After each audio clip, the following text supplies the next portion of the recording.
otherwise, we'll just get straight into the higher time frames. And if you, of course, if you have any questions, please leave the questions. So if we go into 1 week, this is so strange. Okay. Let's see. Okay. Yeah, it should be good. I'm just hearing a noise. Really strange for real. Okay, but yeah, you can see here on the 1 week that we are bullish with this macro market market structure shift right here. So on the weekly time frame, we are bullish, and if you have looked at my overall recap or overall weekly predictions, you saw that I was bullish going into this week. And if you go into the daily time frame, you can also see that we had this daily break of structure to the upside after this massive move up. You can also see this small fair value gap right here. So just have this annotated, and this fair value gap will be extra important when I'm starting to talk about the trade. Hopefully my mic is good. So weekly bullish, daily bullish. Going into the 4 hour, you can see that we actually were bearish, and if I have this daily fair value gap annotated, you can see that it was actually fine that we were. I'll make this another color, so I'll make this sort of the inverse fair value gap color. So if we go into the 4 hour once again, you can see that this was sort of my drawn liquidity for the day, but then I would want to see a reversal from this daily fair value gap. And this fair value gap is of course not in an equilibrium or in an discount when we are bullish, because you often want to look for fair value gaps in a discount if you are bullish. So never buy in a premium and never sell in a discount. Where does Siri always go off when I'm doing this trade recaps? But otherwise, you can see that we were the 4 hour was bearish, even if I was overall bullish on the high time frames, and you can see why. It's because we had this fair value gap right here.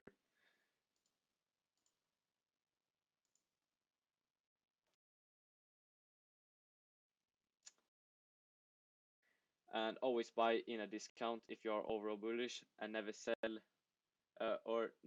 in a discount, and never buy in a premium. That's the thing I wanted to say. That's really good. But you can see actually that if like we take into account this 4 hour move, we actually had this fair value gap in an overall sort of discount. We can also take in consideration this fair value gap. Well, we were actually really bullish, and I didn't take this fair value gap just because we had this daily fair value gap. So that's just an extra good confluence to the trade. And I'll actually explain this sort of trading model, which this was. So if we go into 1 hour, you can actually see that we had the sell side right here. This was sell side on a high time frame, 1 hour sell side liquidity.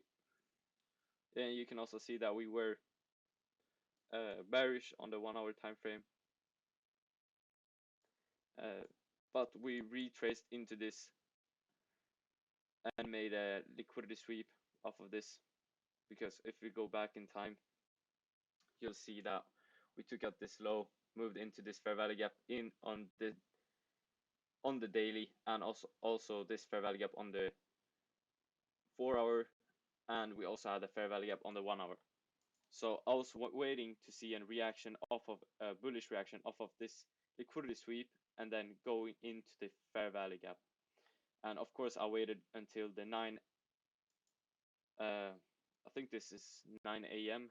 for you guys that are in the US. But otherwise we go into the 50 minutes So now, right now, like my thoughts when we move into the 4-hour fair value gap after taking this 1-hour sell side was that I wanted to see a displacement to the upside on a lower time frame. So I'll just make this a liquidity sweep because that was my overall thoughts. And the high time frames was also bullish. As you saw, the weekly and also the daily was really bullish. And I wanted price to take buy side because I thought this day would just be a buy side day, which just means in simple terms that we will just trade up and take buy side, or continue up and take buy side. So I thought that the day would, like, we will see high prices from the whole day, and that's also in correlation with the DXY, which I will talk about later. But you can see we got displacement to the upside, and we also got a 15 minutes market structure shift here.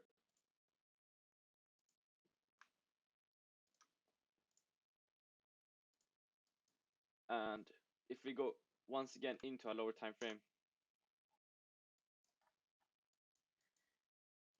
you can see that we also got the 5-minute breaker structure before we got the 15-minute big breaker market structure shift.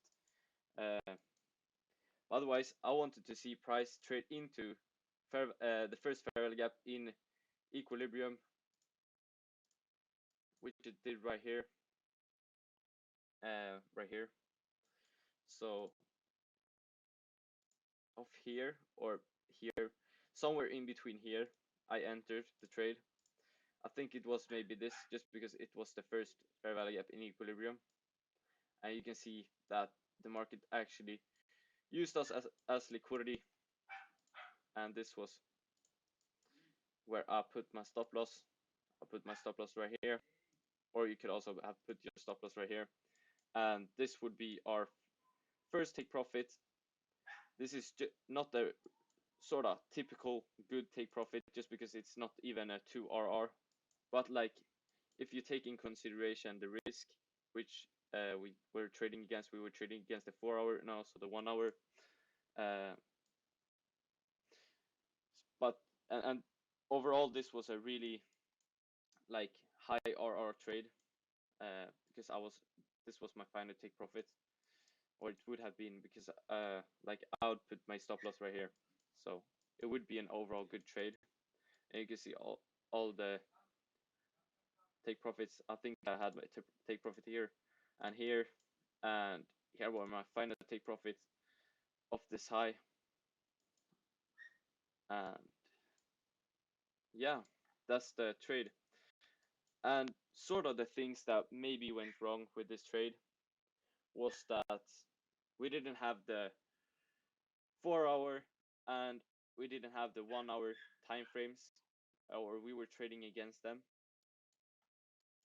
And I sort of didn't see an reaction off of this fair value gap, but I just entered, and that's just purely because my psychology is really bad. Okay, it's not really bad, but like it's bad at sort of. I've always struggled throughout the years with sort of entering trades, or like I have had a really hard time entering trades. So it's just extra good setting buy limits and then just letting the trade play out, just leaving it, because this is still a really good setup. We had the weekly, we had the daily, and the risk was low. Like I only risked 0.25%, just because this was not my normal model that I usually trade. And we also made this. We also had this daily 4-hour fair value gap, and yeah, the only thing actually also was that we actually had news, but I really forgot about them. This was AUD news, and that maybe also would have contributed to the sort of big push and contributed to me being used as liquidity. But it's fine. It's not a sort of big deal. That happens. You just gotta accept that you lost, and also do these reviews of the trade you took, or uh, like take, because it's extra good just annotating the trades, and also like not describing, but like looking for the things that went wrong, and then you can go in and reassess it, change some things, and that ultimately leads to you becoming profitable or profitable trader. But otherwise, let's just get into the market relations. This is the DXY, this is the EU charts. I'll make the DXY bigger, and then I will go into the high time frames. So if we go into the weekly, you can see that we were overall bearish when we left this consolidation that we had for 5 weeks, which I have talked about so much. Then if we go into the daily, you can also see that we are bearish with this breaker structure. And if I go into the daily here, you can actually see that this breaker structure to the upside is actually this breaker structure to the downside.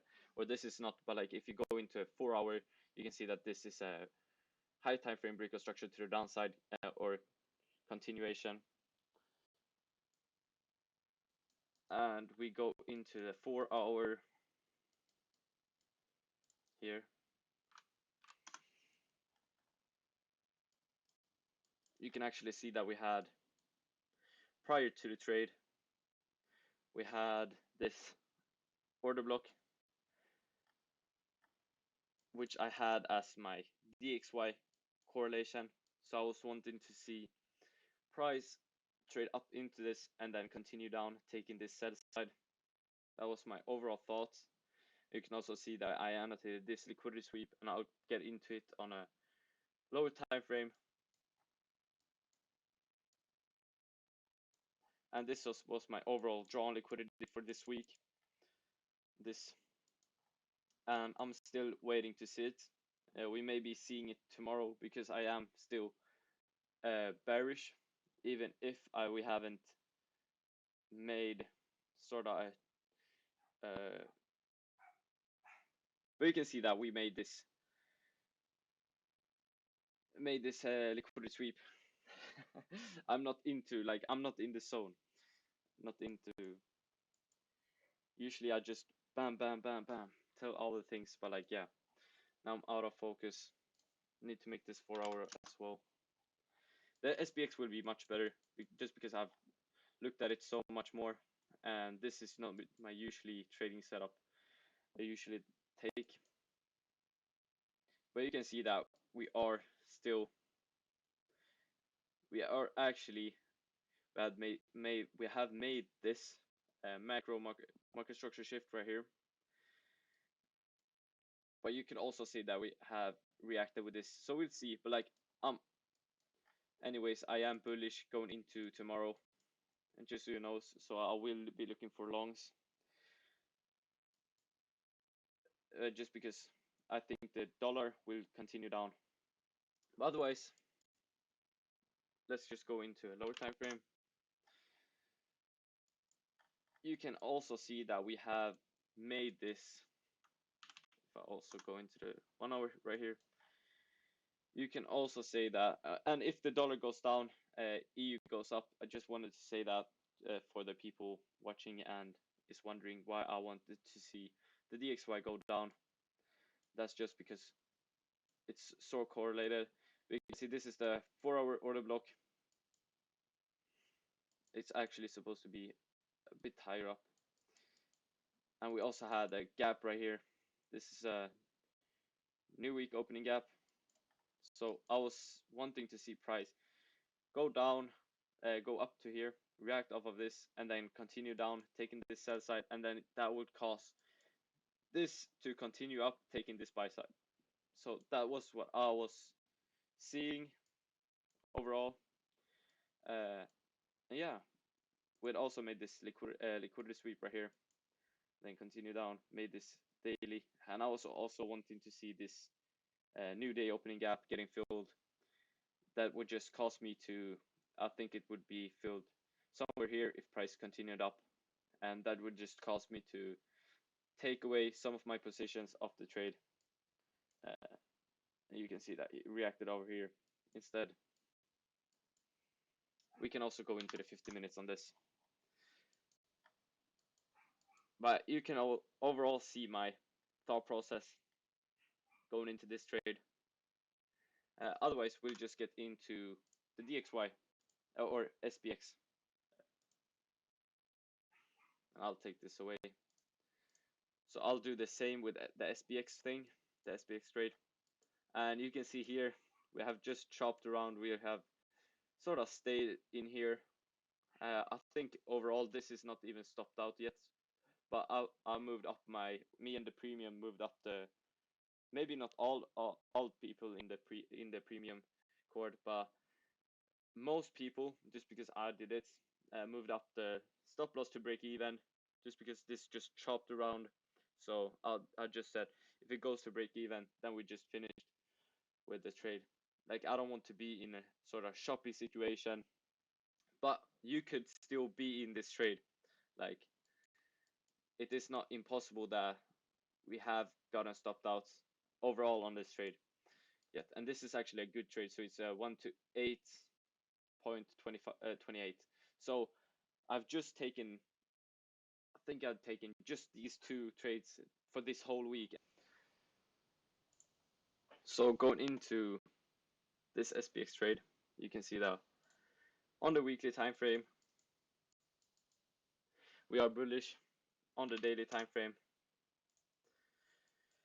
we are also bullish, and this gaps is just a new day dealing gaps. I think they're called, not new day opening gaps.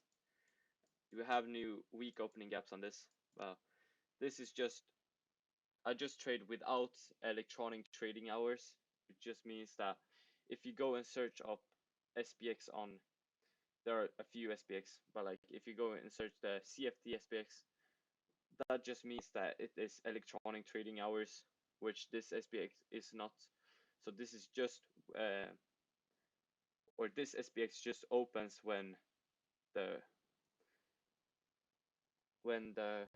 stock market opens in the United States. So it's open for me at 15:30, and the SPAM session trade, which I usually take here, is half an hour after the market open and lasts for 1 hour.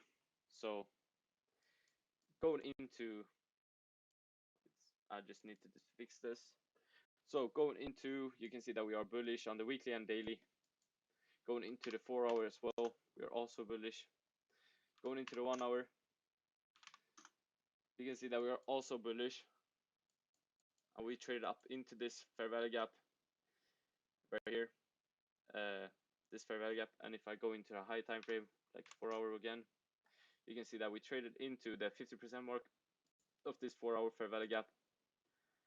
Right here, it reacted off of the 75% mark, which just means that the market is sort of slowing down. It doesn't have the same push that you usually have.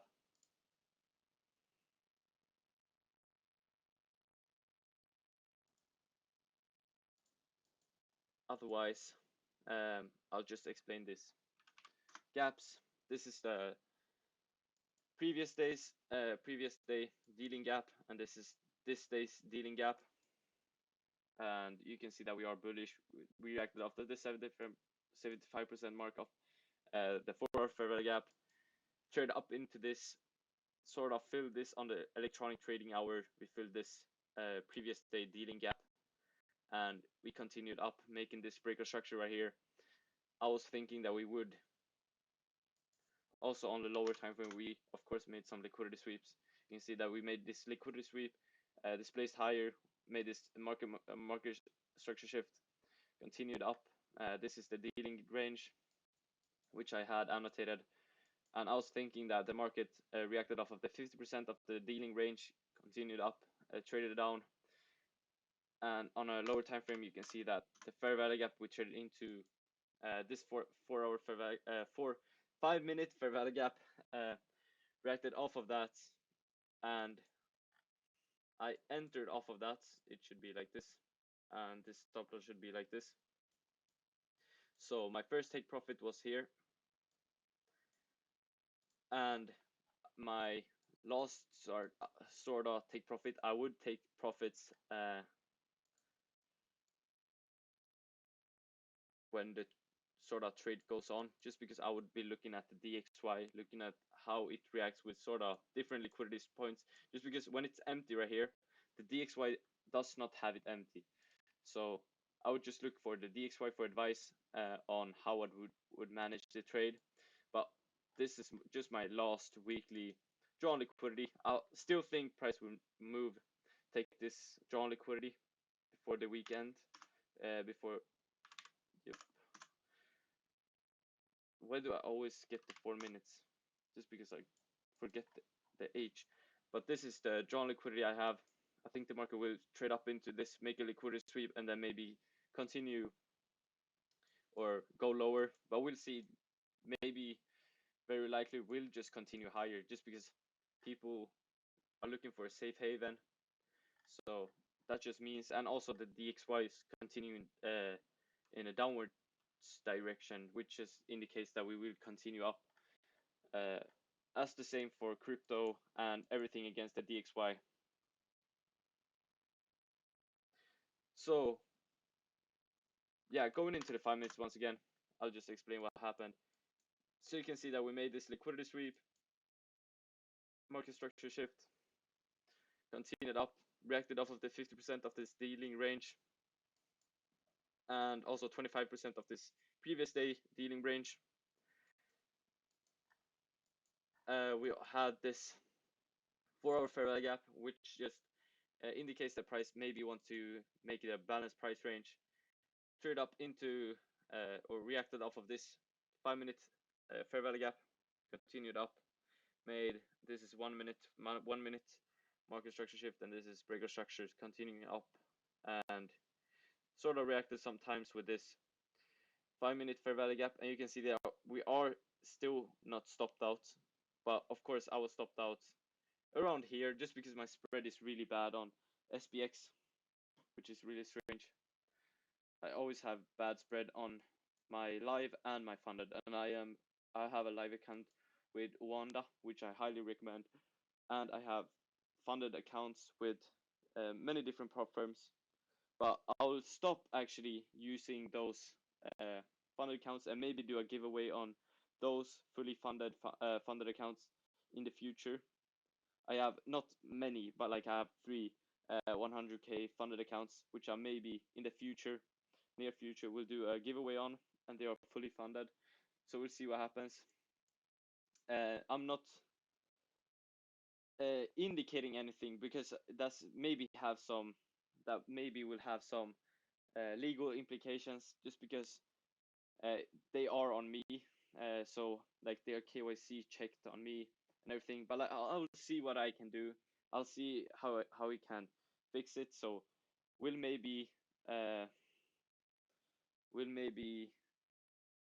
do the things in the future. And do you have any proof? No, like I don't want to show any proof. I don't want to show anything, just because everything can be faked. And I've said this before. If you want proof, just check the P&L. Like you can see that the trades I take are often goes to take profit. And if you can ask just the premium, like I predict price instead of showing things. Like still, like I don't really need to even be funded or even trade on a live account, because I still predict price, and that's like not many people do that. Like if you go into my predictions, I predicted for 4 weeks I have predicted sort of price, the whole like price moves. So yeah, everything like payouts, funded. I have shown sort of my forex funds sort of certificate one time, but that's just one time on my Instagram. You can go and check it, and that's after like the whole thing was gone. So like it's really sad. I lost 500k, which is really bad. Yeah, of course, but like yeah, I don't really like funded accounts so much, just because I'm trying to build up my uh, sort of what is it called? I've totally forgot. Track record. So like this is the big deal. Okay, this is not like if TikTok traders are profitable, like, and they have money, like, literally, why don't they like start a hedge fund? Like that's just the whole idea. Like I've been trying to figure out because I'm really like I'm not saying like in 1 month I'm gonna start a hedge fund, but like literally that's just how it went the old days. Now everything is about funded accounts, sort of courses they sell. I don't really like that, those sort of things. I'm more or less into the old days where you build up your account, build up your reputation by predicting price, um, and starting a hedge fund is of course one of my big goals. And I'm not gonna get it done in 1 month, but hopefully in the next 2 years I'll manage a hedge fund, and it will not be sort of a big hedge fund. Like it will just be a macro hedge fund, a small one. But I firstly I need a big track record, and of course I can show you my track record, but of course everything can get like faked. So it's much better when I just start it. So and you'll just be along with the journey, but of course I can show everything. Um, yeah. So yeah, we'll see what the future holds. I am bullish going into the day tomorrow, so I will be looking for longs against the dollar, on pairs against the dollar. So hopefully everything will go good, and yeah, I'll also be starting to do these trade recaps. But otherwise, we'll just call it a day. Thank you all for listening. Really appreciate it, and continue having a nice day. Bye.